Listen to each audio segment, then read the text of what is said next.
anak bupati nggak ada uang. Ini nggak masuk akal nih. Pas ke warung itu ambil ini masuk di baju, di jaket, udah begini kan, udah bawa tuh ke warung. Ditangkap polisi nggak? Oh, sering kejar-kejar sama polisi sering.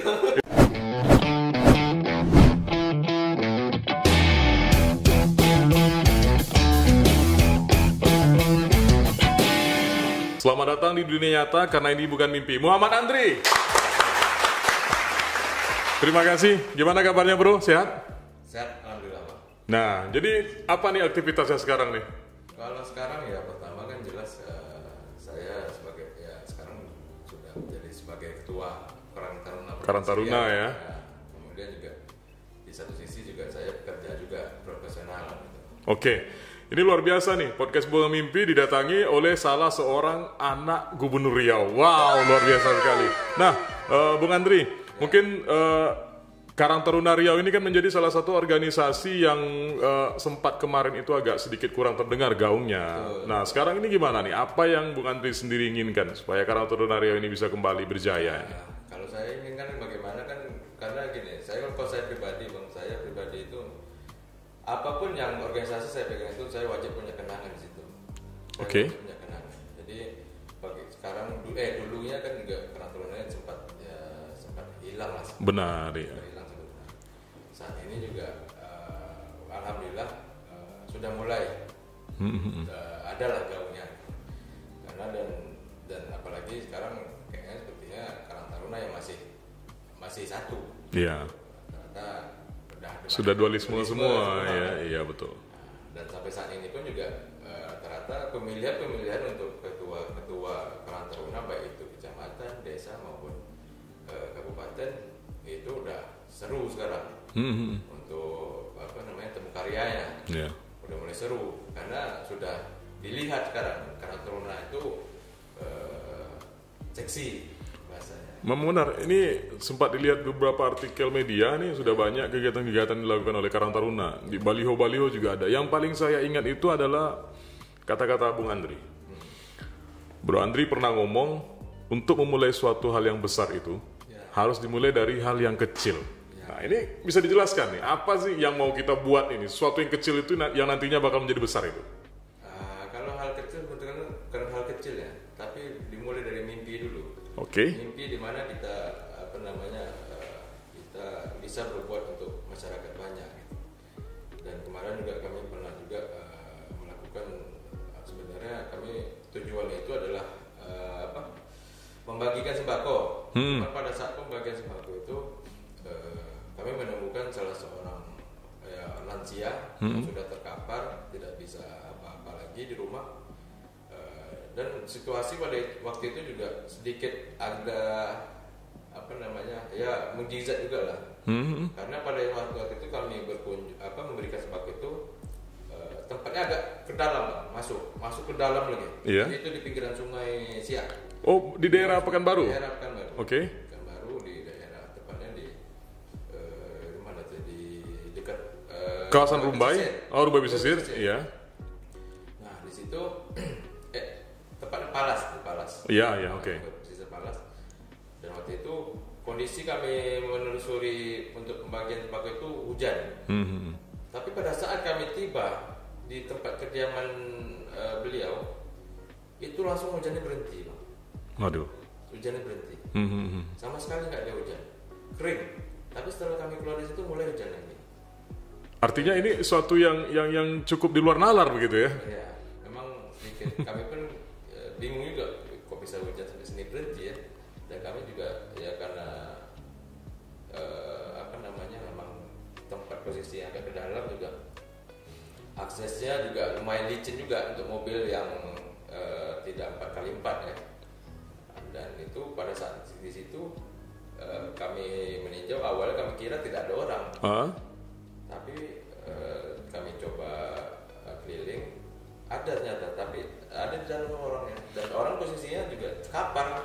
Nah, begini, berarti Bung Andri percaya nggak dengan konsep kehidupan yang kalau kita berniat ikhlas untuk membantu makhluk Tuhan, nanti setelah upaya-upaya yang kita lakukan itu mencapai titik nadir tertentu, maka bantuan Tuhan akan datang gitu. Nah, itu mungkin kejadian yang Bung Andri alami. Nah, itu ada teh, kita minum dulu. Karena pertanyaan setelah ini nanti bikin kaget nih. Tapi santai, ini makanya disiapkan teh. Jadi gini, banyak yang bertanya. Bro Andri ini kan Ketua Karang Taruna Riau, putra seorang gubernur Riau. Otomatis ada privilege yang didapat. Sebelum menjadi putra seorang gubernur, juga putra seorang bupati. 2 periode ya, Bapak menjabat di Siak dulu ya. Sebelum itu wakil bupati gitu. Apakah kemudahan-kemudahan atau privilege-privilege yang Bu Andri dapatkan itu membuat Bu Andri untuk ya gampang lah, mau kesini harus gampang lah gitu, sehingga mengurangi nilai-nilai perjuangan gitu? Sebenarnya mana ya, privilege-nya itu paling ya nggak pernah maksudnya saya nggak pernah pedoman lah, walaupun ibaratnya saya seorang anak pejabat, tapi ya saya nggak pernah pedoman. Saya tetap apapun yang saya lakukan itu ada saya usaha sendiri. Saya tetap boleh tanya kepada beliau juga. Saya jarang minta tolong itu jarang. Kadang-kadang malah saya menolong beliau gitu. Saya membantu beliau apabila misalnya mungkin ada beberapa orang penting yang beliau tidak bisa sampai ke situ, ya saya yang membawa beliau gitu. Dan terkait privilege itu saya malah senang, nggak usah dikenal malah. Jadi orang tahunya saya ini warga sipil. Orang biasa orang gitu. Biasa. Dan sampai saat ini juga memang banyak ya masyarakat lah ya, masyarakat mungkin di sekitar saya lah. Karena sampai bahas rumah pun nggak seperti itu gitu. Betul. Bahas rumah pun dari itu. Saya jujur juga saat ini saya rumah pisah dengan orang tua. Walaupun memang perumahan kecil. Perumahan kecil, dan sampai saat ini saya masih perumahan itu kredit. Jadi tinggal di perumahan kecil dan masih kredit. Kreditnya bayar sendiri. Bayar sendiri. Bro Andri kerja enggak nih atau gimana nih? Saya kerja. Kerja ya? Kerja. Saya bekerja di perusahaan migas. Jadi perumahan itu sebenarnya sudah saya beli pada saat setelah saya nikah. Nah ini seru nih, ternyata anak gubernur Riau masih kredit rumah begitu. Masih kredit rumah, dan rumahnya bukan perumahan mewah ya? Bukan perumahan mewah ya? Nah gini, biasanya kan begini nih, kalau kebanyakan orang, sebagian orang itu dalam memilih pergaulan itu kan ya gampang-gampang saja. Nanti kelihatan tuh mana yang teman, mana yang suka, mana yang tidak suka. Nah posisi Bro Andri sendiri kan berbeda ini. Dari dulu itu Bapak sudah menjadi salah seorang pejabat. Otomatis ini akan banyak orang-orang yang mendekat. Betul, pasti. Nah, kesulitan ada nggak mengalami kesulitan dalam memilih ini? Mana sih yang tulus, mana sih yang modus gitu? Pernah nggak berpikir ke arah sana? Kalau saya kebetulan dulu saya sempat kuliah di UI, Bang. Oke. Saya Indonesia, Fakultas Teknik, jurusan Teknik Industri saya. Saya dulu bisa dibilang saya merantau di UI. Sendirian ya? Jakarta sendirian. Tidak yang masuk pada saat masuk kuliah itu memang ada anak Riau tapi saya tidak kenal, dan jauh dari keluarga juga. Dan di situ saya kalau kendaraan awalnya saya menggunakan kendaraan sepeda motor aja. Saya bawa dari kendaraan. Itu Bapak sudah bupati? Sudah wakil bupati dan bupati. Masih pakai motor? Masih pakai motor. Oke, lanjut. Terakhir kemudian mana-mana saya pakai motor gitu. Memang aneh memang. Seorang anak pejabat kadang-kadang banyak juga nyeletuk, masa anak pejabat nggak pakai mobil di sini. Pasti banyak lah pertanyaan. Iya. Cuma saya bukan nggak mau gitu. Cuman malu saya. Nyamannya begitu ya? Saya malu. Kalau masih meminta pada orang tua itu saya malu. Saya malu. Karena saya sudah dididik waktu itu saya harus mandiri. Gitu. Saya sudah mandiri itu sejak dari saya dibilang dari SMA lah. Saya nyari uang saku saya main bola. Main bola? Main bola saya cari uang saku. Main bola. Berarti hobi bola juga? Saya hobi bola. Tim favoritnya apa nih? Gak ada saya tim favoritnya. Pokoknya kalau bola ditonton gitu? Bola bukan tonton, saya main. Oh main malah ya? Kan hobi nonton, tapi hobi main. Hobi main ya? Main. Oh, sekarang masih menekuni nggak tuh olahraga sepak bola? Masih ya? Di kantor saya masih sering main. Jadi kalau dulu kan di Siak PSIA ya gitu ya. Masuk ke PSIA-nya. Kenapa masuk ke PSIA? Itu tanding kemana-mana dapat duit, itu uang saku. Itu uang saku. Kadang juga ada apa namanya undangan, mungkin pertandingan antara apa namanya saya buat inilah persatuan sepak bola mungkin kampung gitu. Ya, itu sama ya. Lumayan kadang-kadang dapat 150, 200. Pernah nyoba tarkam juga Bro Andri ya? Wah, luar biasa. Sepak bola tuh kan agak keras tuh. Ya. Bapak pernah khawatir enggak? Ini ada pejabat loh ini. Hah? Nah, kalau beliau pernah khawatir. Posisi saya dulu kiper. Nah, dan saya termasuk saya pernah juga jadi kiper tunggal. Dan itu memang bisa dibilang ya kiper tunggal tapi jangan kebobolan. Nah, di situ beliau khawatir karena jarang kebobolan itu berarti kan lebih agresif kan. Nggak khawatir, nah takut nanti cacat kan? Iya benar. Tangan, kaki apa segala macam, udah suruh pindah posisi lain gitu, posisi lain. Jadi kalau untuk di bola itu saya dari kiper sampai striker pun pernah. Dicoba semuanya ya. Semua.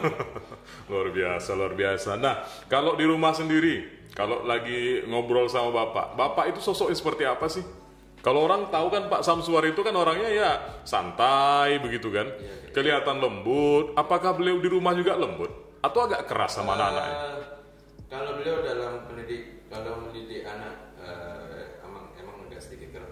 Ya itu kan saya bilang tadi kan kami adik-beradik itu sudah dididik untuk jadi orang yang mandiri. Jadi orang yang mandiri. Apapun itu segala macam harus mandiri. Nah saya apalagi dulu beliau pada saat beliau itu menjabat jadi wakil bupati kan beliau hobinya turun ke lapangan. Iya. Nah itu kadang kalau udah beliau turun ke lapangan kadang ditinggal 2 hari, 3 hari, 2 hari, 3 hari. Udah, saya paling di rumah tuh adik-beradik aja udah. Nggak ada yang lain, paling ibu lah, paling kan. Kalau ibu pergi ya udah bertiga. Artinya kalau udah bertiga masak sendiri gitu ya? Udah ada yang masak kan ya? Kebetulan saya udah diajarkan masak juga sama ibu. Luar biasa. Main bola, nyari duit sendiri, masak sendiri.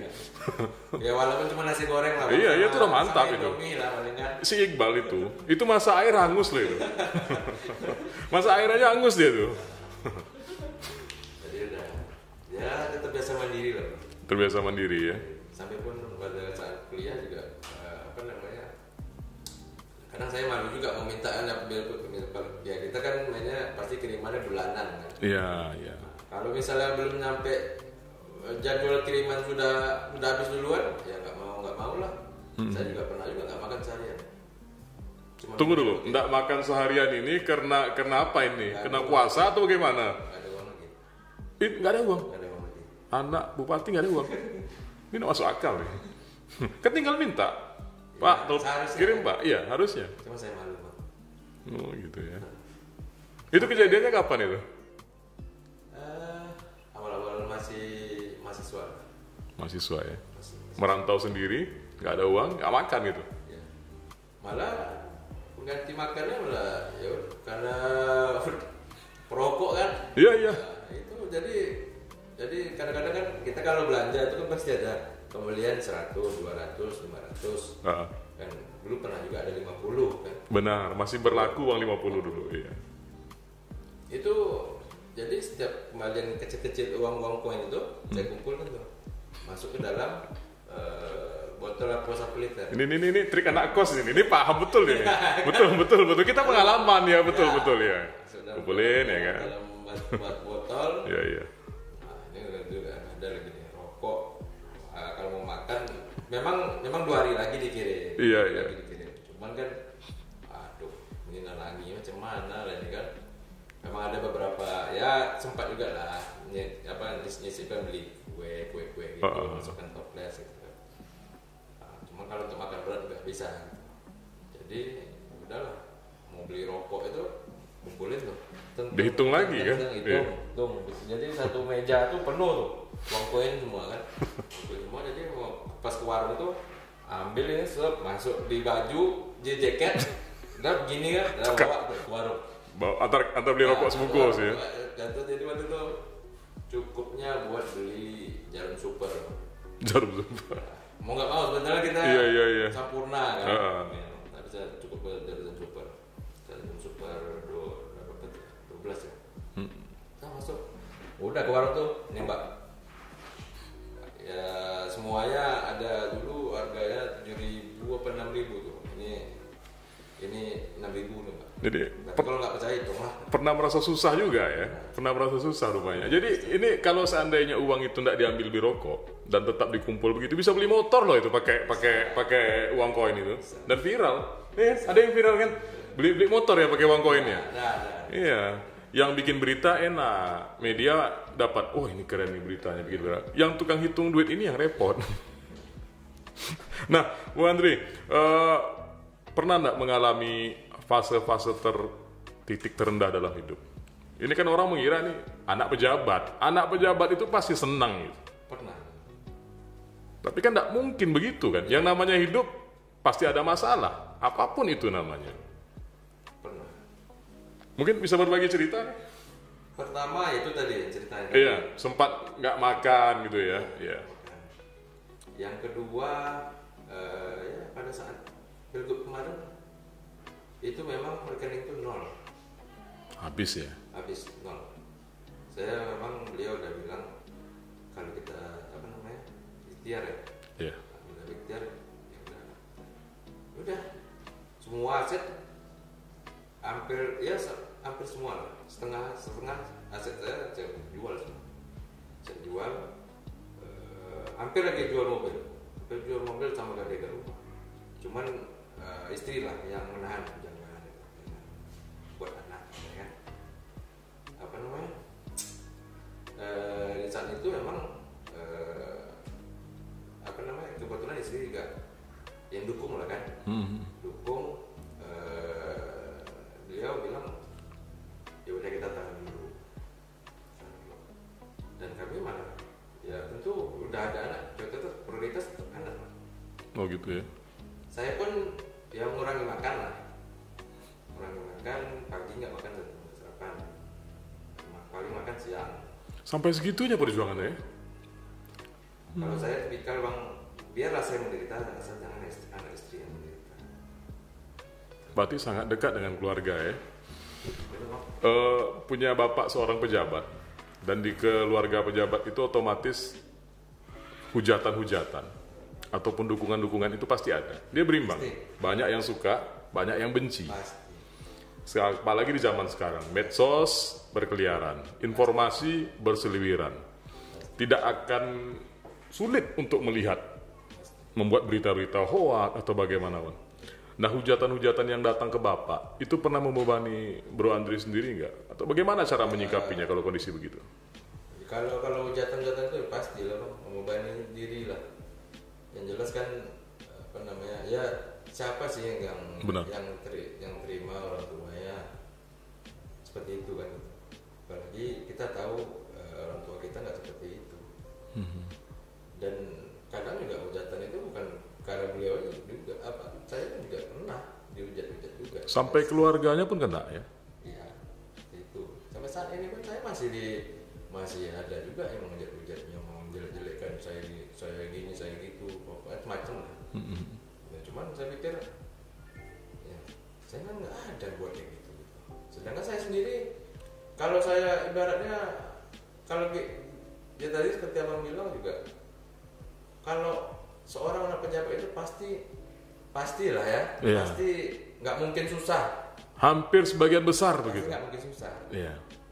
Nah saya sendiri susah. Gitu. Sekarang jujur ini masih ada nih. Kalau mau perlu bukti ada nih. Masih ada tagihan kredit saya belum lunas. Kredit rumah belum lunas.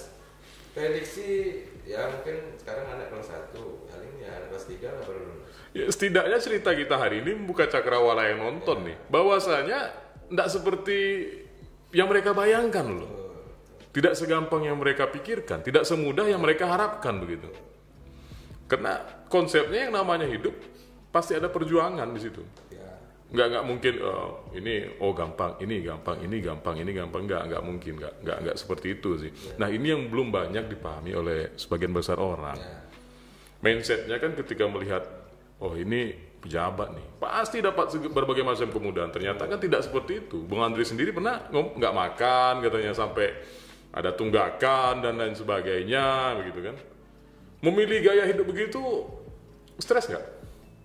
Atau memang nyaman-nyaman aja? Biasa aja saya. Sebenarnya kan gampang kan kalau mau kan. Iya. Banyak loh kolega-kolega yang bisa di itu. Ya seperti yang bilang tadi, kita ibaratnya udah backgroundnya siapa, anak siapa kan pastilah semuanya pasti gampang aja kan. Iya. Cuman saya nggak mau, malah saya kan apapun misalnya kayak sekarang ini kan program karantina kita punya program kerja. Sebenarnya saya main telepon aja kan bisa. Bisa. Saya nggak mau. Karena ketika dapat telepon Bro Andri itu kayak dapat telepon Pak Samsuar loh itu. Ya. Ngeri Saya tuh. nggak mau. Jadi saya malah Pak, kapan ada waktu? Saya ibaratnya sudah dididik dengan beliau harus beretika, harus berakhlak, apa segala macam gitu. Saya hubungi beliau beberapa kepala OPD. Ya Pak, kapan ada waktu Pak? Kami sebagai organisasi Karang Taruna pengen audiensi. Nanti mungkin saya bawa ke kawan-kawan dari wakil ketua dan para biro-biro lah. Gitu. Oh ya, nanti ya coba saya nanti saya atur waktunya kapan. Gitu. Tetap protokoler seperti itu ya? Dari siap dulu malah.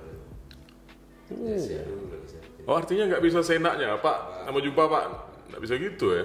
Bukan gaya preman kita. Saya tetap ada etika. Saya pun sama siapa pun saya beretika. Walaupun ibaratnya ya orang di bawah kita pun saya tetap beretika. Walaupun kadang-kadang juga pernah juga saya nggak dihargai juga saya pernah. Ya cuman ya bagaimana ya kita kan pengen, kalau saya pribadi pengennya saya pengen jadi diri saya Betul. Saya mau jadi ibaratnya malah sekarang itu kadang-kadang kawan-kawan bilang apa harus kayak gitu, apa harus kayak gitu. Iya. Itu pasti jadi pertanyaan, nggak mungkin nggak jadi pertanyaan. Apa harus kayak gini, apa segala macam. Ini sepatu aja sepatu lokal yang saya beli 150.000 tapi itu bagus, buatan Garut. Artinya yang penting nyaman gitu ya? Penting nyaman. Penting nyaman, model yang bagus apa segala macam. Ya saya pakai gitu. Saya nggak ada yang branded. Mungkin beberapa orang mungkin pejabat nih pasti pakainya kan yang brand-brand dari negeri semua lah kan. Iya. Saya nggak ada. Boleh tanya kawan-kawannya. Ini celana 120.000 celana. Dia gini bro, kalau yang pakai Bro Andri, walaupun harganya, pasti orang nganggap di situ menangnya di situ. Tapi kalau disuruh lihat struknya, bingung kan? Iya. Harganya segini. Kadang-kadang ada orang yang udah pakai harga celana itu sampai 1 juta, dia ngaku ini 1 juta loh, orang nggak percaya. Malah paling beli di situ. Di situ menangnya di situ memang. Boleh tanya beberapa kawan dekat saya tuh pasti udah apa beli kayak gini. Nyaman, pakai enak, ya pakailah gitu. Intinya nyaman gitu. Saya pribadi pun begitu. Yang kita pakai yang nyaman gitu. Kita beli harga gila-gila semua kan, harga mahal segala macam. Kita pakai nggak nyaman, di depan orang nggak nyaman itu mana cara? Betul. Mau kayak sepatu branded atau segala macam, apalagi basic anak pejabat kan? Betul. Iyalah dia branded semua, anak ini kan. Tongkrongannya pun itu berubah itu. Tongkrongannya harus ke kafe-kafe yang high. Pergaulannya pun harus yang begini-begini. Kalau Bro Andri sendiri gimana? Masih pernah nak makan di Ampera-Ampera atau di warung-warung pinggir jalan? Masih ya? Masih sering bang. Saya bukan masalah tempat saya. Pokoknya makan enak tapi walaupun di pinggir jalan saya makan. Penting kan sekarang kita itu bukan sekedar buat di perut aja bang. Di lidah kan pengen juga. Iya. Kalau lebih enaknya di peran apa segala macam pinggir jalan kenapa tuh enggak kan gitu. Malah dulu waktu di UI itu saya sangat jarang berteman sama sesama anak pejabat, sangat jarang. Teman saya itu pasti golongan preman, golongan aparat. Mungkin ya, BD pasti ada lah kan, di dalam preman itu. Gitu.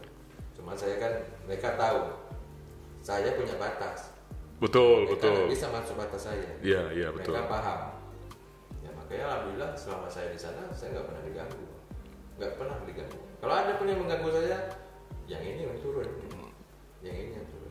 Kalau kawan-kawan preman itu, mereka itu kalau dalam pergaulan loyalitasnya sangat. Itu dia. Setiap kawanan kalau orang seperti itu lebih tinggi daripada kita berteman sesama anak pejabat, Betul. sesama orang berada, Bang. Betul. Lebih tinggi, Bang. Mereka memang berteman dengan kita itu tulus. Nah, malah kadang-kadang kita dicari mana. Iya. Nah, ayo jalan gabung sini, yuk ngopi-ngopi aja kita.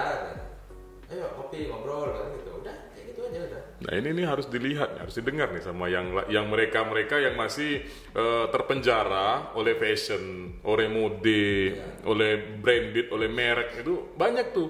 Ya. Sekarang ini kan lagi tren nih, wah ini branded nih. Ya. Diupayakan bagaimana caranya membeli sesuatu yang branded, padahal kondisinya enggak memungkinkan. Akhirnya mereka ini tersiksa untuk mencapai tahap itu gitu. Ya. Dan Bang Andri sendiri tidak seperti itu ternyata kan. Yang harusnya bisa malah biasa aja lah. Ya. Biasa aja lah. Pernah nggak berpikir untuk melanjutkan karir seperti Bapak? Terjun ke dunia birokrat atau masuk ke ranah politik? Kalau birokrat dari saya dari awal sekarang kan udah Iya. Tapi kalau dunia politik? Kalau dunia politik ya kita lihat nanti. Nanti ya. Kalau emang ya ada dukungan dari masyarakat yang selama ini, maksudnya mungkin nanti saya kan kebetulan saya memang aktif kan. Iya. Atau mungkin selama saya kunjungan itu banyak masyarakat yang mendorong, ya mau nggak mau saya maju. Karena kan kita kalau udah turun di dunia politik, yang memilih kita itu masyarakat, bukan segelintir orang. Betul. Masyarakat. Kalau semua masyarakat meminta, kita mau apa? Betul. Ya kan? Dan apalagi mereka memaksa kan, kita nggak mau. Iya, siap. Itu kayak gitu kan? Karena ada dukungan dari masyarakat. Tapi kalau nggak ada dukungan dari masyarakat, ya kita tentu ya gini aja terus. Artinya kita lihat ke depan lah ya. Mungkin arah hidup kita kemana, nanti kita ikut ke sana aja. Lebih mengikut takdir ke depannya gimana gitu aja ya. Betul. Yang jelas sekarang ngelakuin hidup senyaman mungkin gitu. Ya. Senyaman Kalau mungkin. Moto saya itu nyaman, aman, tentram, dah itu aja. Nyaman, aman, tentram. Memang dalam hidup itu yang paling penting. Iya. Nyaman, aman, tentram. Betul. Itu Nah, aja. Bro Andri juga hobi ngeres ya, balap. Dulu ya. Saya udah balap dari SMP, SMA. Pernah ditangkap polisi enggak? Oh, sering kejar-kejar sama polisi sering. Itu Bapak gimana responnya? Ini anak kok jadi balap liar ini gimana? Cuman waktu itu kan saya memang awalnya balap liar. Jadi sempat juga beliau malah request. Waktu itu beliau wakil bupati. Jadi beliau request dulu waktu itu di situ udah Kapolres. Beliau request ke Kapolres. Kalau ada anak saya balap di situ, tangkap saja. Memang ditangkap. Ya nggak pernah dapat. Nggak pernah dapat. Oh, mantap. Nggak pernah dapat. Justru pesannya kalau ada anak saya itu tangkap saja. Tangkap. Bukan malah dibela ya. Oh Pak, itu anak saya Pak, jangan ditangkap Pak. Itu anak wakil bupati, nggak gitu ya. Iya, disuruh tangkap. Tangkap aja. Secinta apa sih dengan dunia balap? Ya gimana Bang ya? Kayaknya sudah tertanam di darah kayaknya. Ditanam di darah juga, karena sampai sekarang pun saya masih hobi. Cuman mungkin kalau untuk balapan yang agak ekstrem saya mungkin agak ya udah mulai turun lah. Darahnya nggak panas lagi kan, udah mulai dingin darahnya. Karena dia udah ada anak apa segala macam. Ya paling cuman sekarang saya masih lagi hobi ngumpulkan motor legend lah. Motor watak legend. Sekarang ya alhamdulillah, walaupun mungkin kita belinya nyicil pelan-pelan. Iya. Nanti spare part juga nyicil segala macam. Ya sekarang ya alhamdulillah udah terkumpul 1, 2, 3, 4 lah. 4 motor. Saya punya Yamaha First One ZR. Saya punya Kawasaki Ninja, saya punya Yamaha Watercraft Z, motor Malaysia. Saya punya King. Satu lagi saya punya RXZ, Yamaha RXZ. Berarti memang cinta dengan motor ya? Cuman saya pengennya 2 tak aja. Bro, sadar nggak kalau bro aneh? Hah? Kalau bro itu aneh sebenarnya? Sadar. Aneh kan? Sadar. Memang aneh kan? Iya. Orang punya kemudahan kok mempersulit hidup ini. Pernah orang bilang aneh nih, nah kan? Banyak, sering. Iya, ini manusia aneh satu nih. Gitu. Tapi anehnya bagus. Kalaulah seandainya memang anak-anak pejabat aneh-aneh begini semua, insya Allah aman, insya Allah maju. Malah kadang-kadang saya mau duduk kan di kedai kopi atau di kafe nggak dikenal. Oh, tunggu dulu, ini sukanya itu dikenal apa nggak dikenal sebenarnya? Saya lebih enak nggak dikenal loh. Kalau dikenal, bentar-bentar nanti tegur kita yang nggak. Kalau saya ini kalau terkenal saya nggak nyaman gitu. Nggak nyaman mau duduk, ibaratnya kita pengen suka-suka hati kita, pengen duduk di mana, mau minum apa misalnya kita mau makan apa di situ segala macam kan. Kan ibaratnya intinya kita duduk di mana pun nggak ada yang ngelirik. Iya. Kan nggak enak juga bang.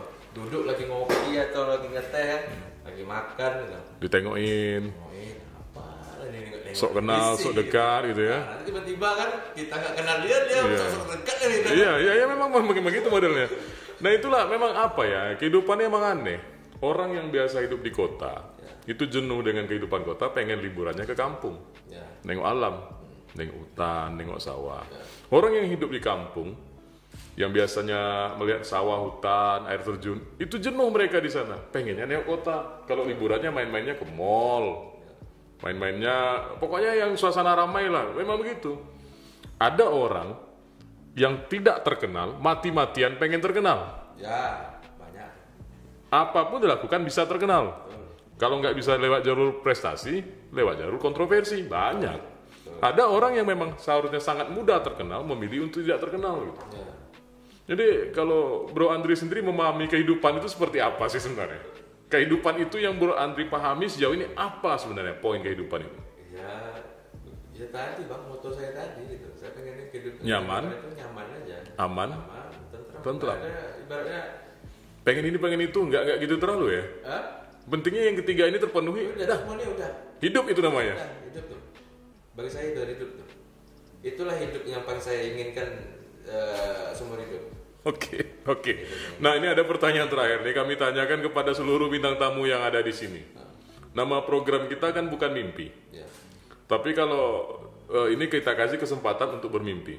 Kalau seandainya mimpi itu menjadi kenyataan, apa yang paling Bro Andri inginkan saat ini? Kalau saya punya juga mimpi, maksudnya dalam artian juga apa namanya? Ya tadi lah kalau memang masyarakat mau mendukung saya, tiba-tiba saya kunjungan masyarakat minta saya untuk